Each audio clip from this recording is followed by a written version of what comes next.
Hello and welcome to Look North. Our top story tonight. The dry weather means farmers in Yorkshire are turning to winter supplies already, but what will that mean for our food prices? Farmers who can't afford to feed their livestock now are selling their livestock, and this is reducing food for consumers later down the line. Also tonight, as Independence Day is marked in Ukraine, we speak to a family in North Yorkshire fearing for their relatives in Odessa.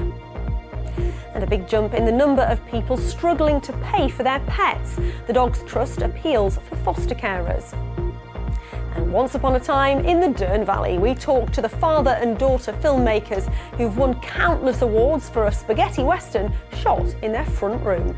Thundery showers a possibility tonight, but then a lot of dry weather in the further outlook. Join me for the very latest.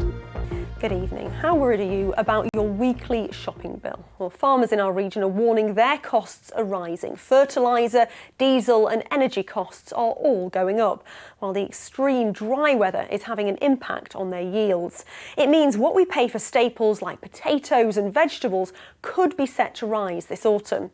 According to recent figures from the Office of National Statistics, food and non-alcoholic drinks have increased from 9.8% in June to 12.7% in July, and many of the lowest cost grocery items have gone up too over the past year. The cost of minced beef went up from £2.02 in April 2021 to £2.34 in April 2022. There was a big increase in the cost of chicken breasts from £3.22 to £3.50 in the same period. And bread went up from 47p to 54p year on year. Well, our business correspondent Spencer Stokes sent this report from North Yorkshire. This isn't the normal routine in August, but for the last 6 weeks, Rebecca has been starting her day with a wintertime job. She rears sheep and grows crops in the Vale of York. Hay that was harvested in June should be stored until the colder months, but without rain to help the grass grow, it's already being used to feed the sheep. Our sheep are just hungry, and our only option at the moment is to give them additional food. The other thing is farmers who can't afford to feed their livestock now are selling their livestock, and this is reducing food for consumers later down the line. But I guarantee food will continue to rise. Food prices? Yes. How much? That is anybody's guess how much they'll continue to rise, but if we see it in line with on-farm input price rises, it's going to be monumental.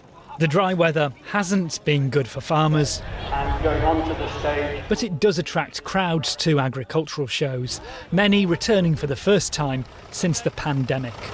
5 years ago, the showground here at Egerton near Whitby was a sea of mud. Today, no wellings in sight, and the main subject of conversation amongst the farmers is the drought conditions and the consequences in the months ahead. Dry weather combined with rising feed, fuel and fertiliser costs have made 2022 particularly challenging. Beef farmers Ian and Martin say ultimately shoppers will have to pay. We need the price of beef and lamb to go up to supplement our extra cost of production, which will impact on the general public at the end of the food chain. So they'll have to pay more. We would hope so, yes. We're just in limbo land at the moment. We don't know which, because it's a long-term thing, is farming. You have to think next year, the year after. And we're not getting much government policy on much of it. We're an island without a rudder at the moment. One of the farmers at the show today is also the local MP and chair of the House of Commons Agriculture Committee. Can the government, or should the government, be doing more for farmers? Well, I mean, the government has done one very important thing, is that they brought forward the payment which normally farmers get in December. Half of that has been paid already. I could forecast potato prices will be expensive on the supermarket shelves this year because the crops just aren't there. They're having drought conditions in many other European Union countries as well, so they haven't got the surplus to send to us. So I can see particularly things like potatoes and carrots, the prices increasing. For many, the dry weather has been a bonus, but farmers are already having to pay for it. And in the months ahead, food shoppers will as well. Spencer Stokes, BBC Look North. Next this evening, today marks Independence Day in Ukraine. It's also 6 months since Russia invaded the country, prompting millions of people to flee their homes. Many Ukrainians ended up here in Yorkshire. Ukrainian-born Alina Harland lives in North Yorkshire. She managed to bring some of her relatives here, but is still worried about her other family members in Odessa. Michelle Lyons has been speaking to her family about what life has been like for them over the past 6 months. Enjoying a coffee and a slice of homemade cake, something most families take for granted. Svetlana Bils is just so grateful to be here in Yorkshire with her daughter and son-in-law after fleeing the war in Ukraine, but she's constantly worried about those she's left behind. Because brother had 2 strokes and he can't go anywhere, he can't move much. Мама вже старенька, 84 роки мамі. Mother is 84 years old, she's very old, she can't cope to travel and she wouldn't leave her house. Svetlana's daughter Alina lives in Thirsk with her husband Rob. He travelled to Poland to bring back his mother and sister-in-law and nephews. And although they're safe, Alina doesn't want those still in Ukraine to be forgotten. It's constantly terrifying when you listen in what's happening every day. And you're constantly thinking, will my grandma or uncle going to be alive for tomorrow, because the missiles, bombing, shooting going every day. Today should be a day of celebration in Ukraine when it commemorates its declaration of independence from the USSR in 1991. But instead the country is at war and many of its people are still trying to get to safety. There are probably not the queues that there were at the borders when I collected our family, but there are still many people in Ukraine that want specifically to come to England because they have English as a language, and obviously they need help. For this family, today will be another day of heartache and worry. Svetlana may be safe from the brutality of war, but they all still live in fear of what may happen to their loved ones left behind in Ukraine. Michelle Lyons, BBC Look North. Well, a number of vigils have been taking place across Yorkshire this evening, and our political editor James Vincent was at a gathering in Leeds, from where he sent this report. Yeah, we're here in City Square this evening. It's Ukraine's Independence Day. It's also 6 months since the invasion of Ukraine by Russia began.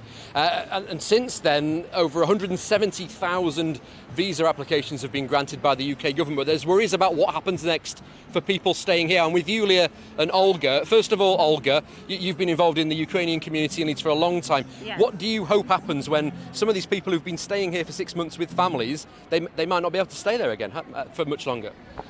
Well, no, they might not. I think the government's thinking of extending it to 12 months, but it'd be very difficult. I think when the sponsors have only set the minds that it will be a 6 month, it's very difficult to ask them to continue this for 12 months, especially with the way things are going, the costs are rising, gas and electric, the winter coming up, it can be very difficult. Yulia, what do you think about the scheme ending in mid-September? I know you've seen a lot of people on social media asking for new hosts. Yeah, that's it's the uncertainty that is really making people quite stressed and unsettled.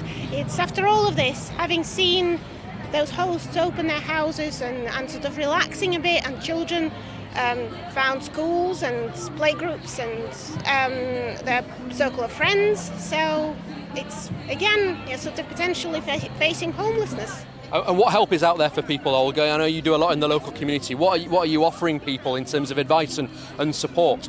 We can only, like you say, offer them support and advice as to where the best places would be to go, so that people are not going aimlessly from one organisation to another. Maybe we can sort of help them. I must admit, Leeds City Council have been quite good, and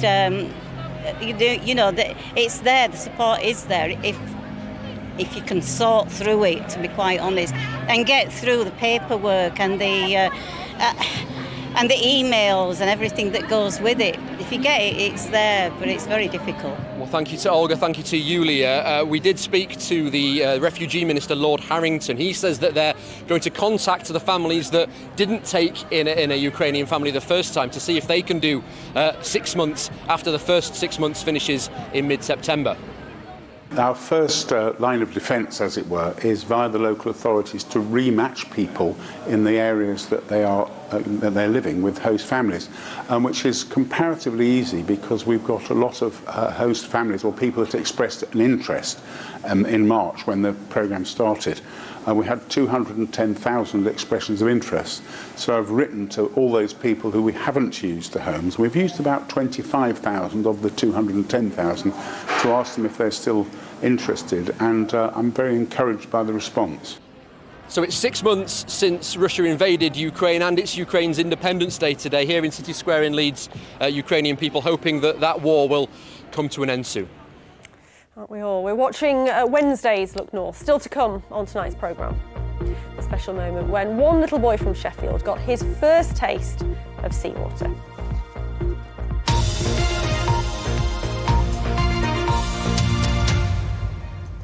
A West Yorkshire artist and the boss of Sheffield Theatres have been selected to deliver Bradford's UK City of Culture 2025 programme.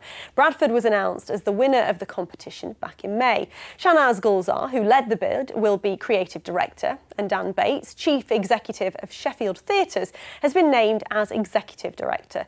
Corinne Wheatley has been speaking to both of them about their ambitions for the future.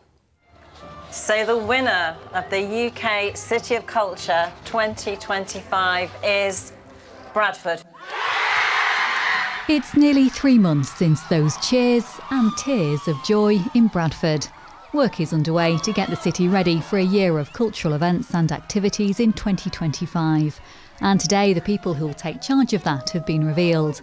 One is a familiar face. Shanaz Gulzar, who led the bid team, has been appointed creative director.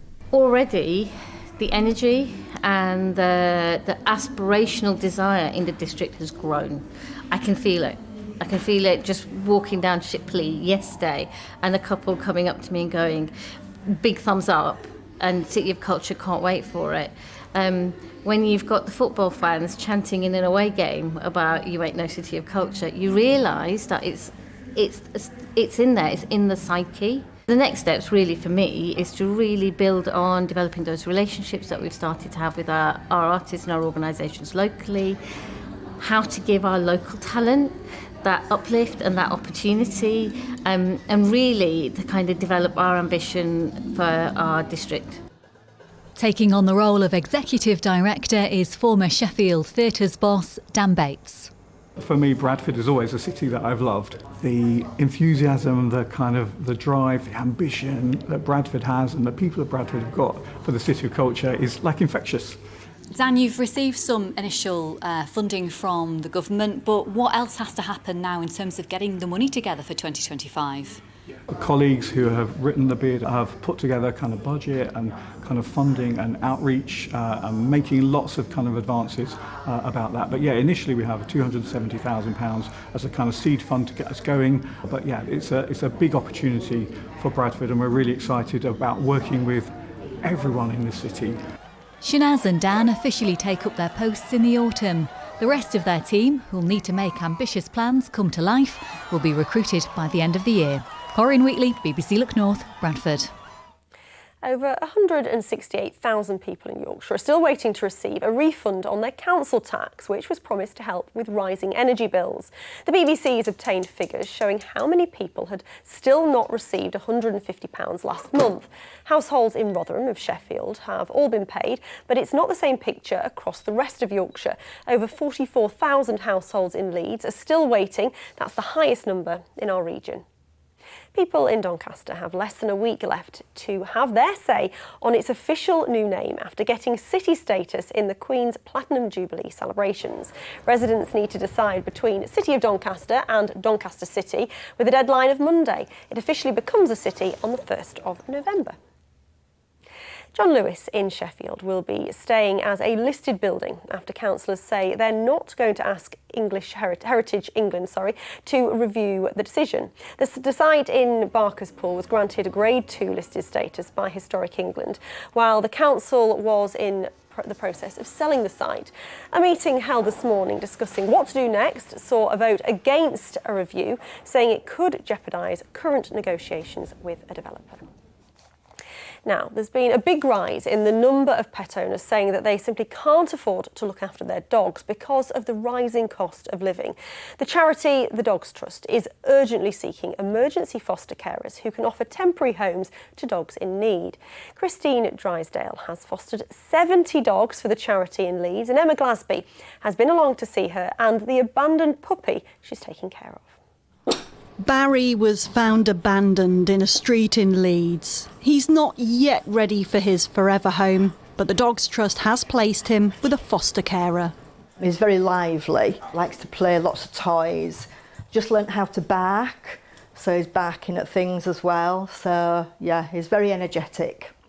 I just look after them, and the Dogs Trust do all the work about finding the right home for them, so that they're in a forever home.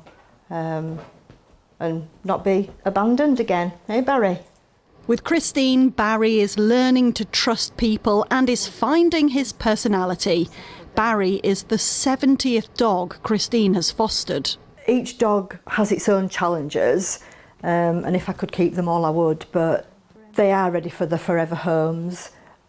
Tears every time one leaves, but it just means that I can continue doing what I'm doing. There's always another dog in need of a home. Now the Dogs Trust urgently needs more people like Christine and is appealing for emergency foster carers to come forward. The cost of living crisis is already being felt here at the Leeds Centre, and right across the country this charity has never been busier. The Dogs Trust says the number of calls it's had from people wanting to give up a pet is at the highest level it's ever seen. In July, the charity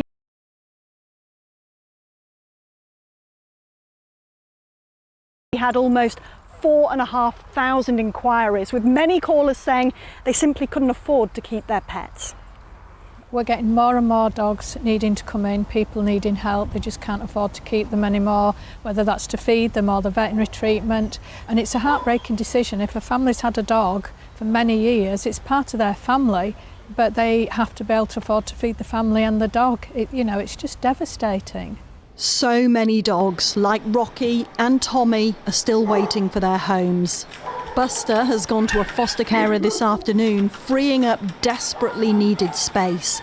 The fear is, as households cut back, the animal welfare system could be facing a crisis. Emma Glasby, BBC Look North, Leeds. A horse trainer from North Yorkshire has become the first person to train 5,000 winners in Great Britain. Mark Johnson broke the record at Kempton Racecourse this evening after his horse Dubai Mile claimed victory. The 62-year-old began training back in 1987. What an achievement! A huge congratulations to him. Now, a father and daughter from Bolton-upon-Dearne started making wildlife films in their back garden during lockdown. Since then, they've won many awards and have now turned their hands to a western, all filmed in their front room. Well, the low-budget film has already won lots of accolades. Rebecca and Dean Sills popped into the studio earlier. But first, let's put you in the mood with a flavour of the short film.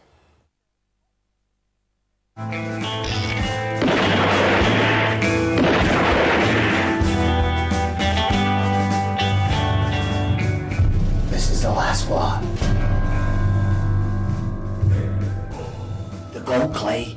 Get the goddamn gold. We're rich, Wade, we're rich. Excellent stuff. Now, that's a bit different from your normal wildlife films. Why did you choose a western? It's something what I've always wanted to do as an actor, playing a cowboy. That's the perfect role for me. And I just wanted to give my daughter something much more difficult to do, so it's out of comfort zone, so doing a western, yeah. And was it a bit more challenging? Yeah, because I've just been used to making nature films, so making a western, it was a lot more challenging to get scenes right and for editing as well. I would have thought it would have been the other way around because you can direct this lot. You can't direct wildlife, can you? No. And it was a real family affair. Your brother was in it, your dad, one of your mates, and it was done in your living room, is that right? Done in his living room. Me and my daughter made some Wild West Village models, and then what we did, we blew them up, and then we used them for background on green screen. Now, it's already won awards in Los Angeles and Istanbul. What do you think it was about the film that captured people? I just think we've done it like a spaghetti western, so it's got that 60s vibe about it, and it's like in USA, there are always American films, westerns, what win, so it's like a British one, it's different. Now, this must feel a long way from when you started filming wildlife during lockdown. Tell me about how all that happened. A family of squirrels started coming into the garden, so we started filming them, and then we made it into a short film, and it won 4 awards. And then after that, we just started making more and more.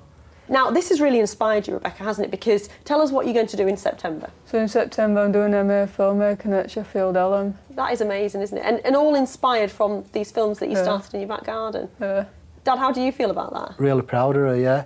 Because especially with Western, it were our Rebecca who did bulk at work. Me and Kieran just came along and did acting. So what's next then?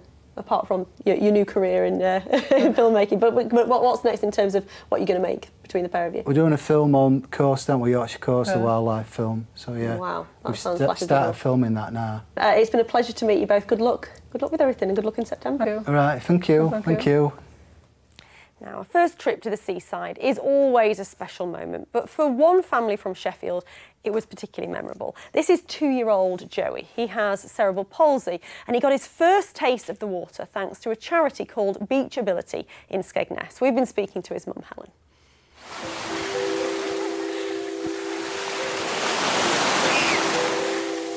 He were laughing, belly laughing, which you don't really get from Joey. He's either got 2 moods, he's either happy or really, really grumpy. But I'm sure obviously when you see the video, you'll see how happy he was. We don't tend to go to the beach very often because obviously he's disabled, so it's really difficult getting the pushchair across the beach. He was able to do what all kids want to do and play in the sea. He gets left out quite a lot with him not being able to do much, but he was truly, genuinely happy. He was laughing his head off and I was like, I just loved that. I just felt in love and really happy about my brother because I really care about him no matter what. Yeah, I cried. His dad, he's cried also. We've not stopped watching the video, have we? I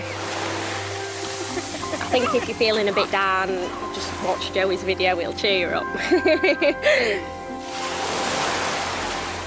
Oh, it will indeed. Joey, you have captured our hearts. What a lovely, lovely video. Now, we were speaking to farmers earlier in the programme about just how dry it's been and how that's affecting them.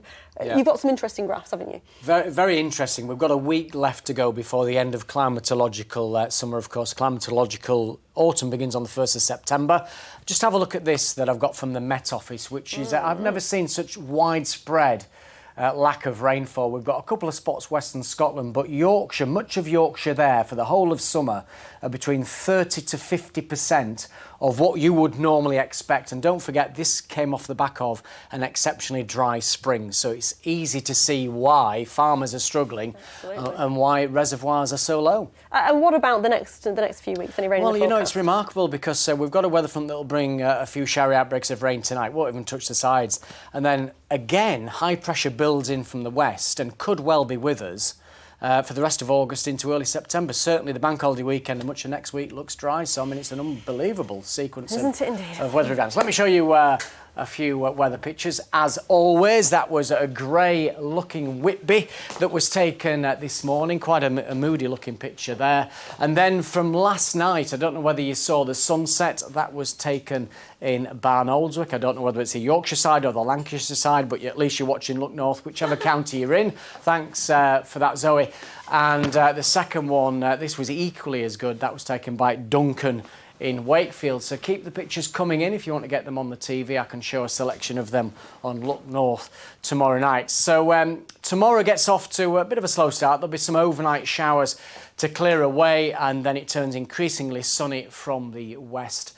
And then, as you'll see from the sequence behind me, pressure gradually squeezes the life out of these weather fronts and builds across us. But a bit of a different position for the high through the weekend, and certainly next week it's going to settle to the north of us, and that means the breeze will be coming in from the northeast. So temperatures will be close to normal. None of these silly figures like 30, 40 degrees. It looks as though it's going to be quite pleasant over the weekend and into next week. So there's a signal that we'll see some showers, 1 or 2 thunderstorms coming up from the southwest during the course of the night. It's going to be another mild one, temperatures around 14 or 15 degrees. For tomorrow's high water times, then Scarborough 3:54, Bridlington and Flamborough at 4:21. So a few of those overnight thundery downpours still to clear away eastwards. They'll slowly move away, and then from the west the cloud breaks, the sun comes out, and it looks as though it's going to be a lovely afternoon with increasing amounts of sunshine across Yorkshire and the North Midlands. There'll just be a light breeze, mainly from the northwest, and temperatures bang on average for this time of the year. Very pleasant conditions. 21 in Leeds and Huddersfield is 70 degrees Fahrenheit. So let's have a look at that all-important further outlook, including the bank holiday weekend. And it's fine. It's not what Yorkshire Water want to see because it's dry all the way, but very, very pleasant conditions. Dry with some sunshine as we head into early September with a breeze coming in from the northeast eventually. That's the forecast. I know we need the rain, but people appreciate that, won't they? I think so. Except those of us who are working, which is Paul. Right. We'll be back as part of the 10 o'clock news. Bye-bye.